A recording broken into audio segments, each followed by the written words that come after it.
سفید عقیق اور در نجف جسامت اور رنگت کے لحاظ سے ملتے جلتے پتھر ہیں۔ بعض لوگ ایسے ہوتے ہیں جو در نجف کو ہی سفید عقیق سمجھ لیتے ہیں، اور کچھ لوگ ایسے ہوتے ہیں جو سفید عقیق کو در نجف سمجھ لیتے ہیں۔ در نجف اور سفید عقیق میں کیا فرق ہے، اس پر میں نے ایک تفصیل سے ویڈیو بنائی ہوئی ہے، جس کا لنک میں نیچے ڈسکرپشن میں دے رہا ہوں، اس ویڈیو کو بھی آپ لوگ دیکھ سکتے ہیں۔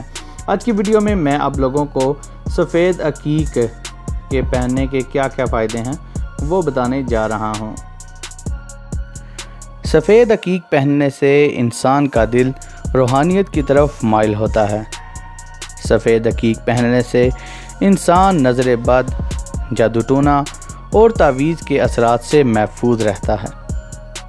اس پتھر کو پہننے سے انسان آفات و بلیات سے محفوظ رہتا ہے۔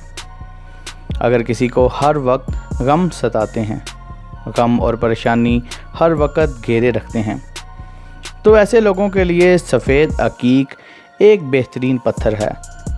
جو لوگ آنکھوں کے کسی بھی مرض میں مبتلا ہیں یا جن لوگوں کی نظر کمزور ہے، ایسے افراد کے لیے سفید عقیق ایک مؤثر پتھر ہے۔ شوگر کے مریضوں کے لیے عقیق پتھر بہترین ہے۔ جن لوگوں کے چہرے پر دانے نکلنے کی وجہ سے داغ بن جاتے ہیں اور کریمیں وغیرہ لگانے سے بھی داغ دھبے دور نہیں ہوتے، ایسے افراد سفید عقیق پہنیں، اس سے ان کے داغ دھبے ختم ہو جائیں گے۔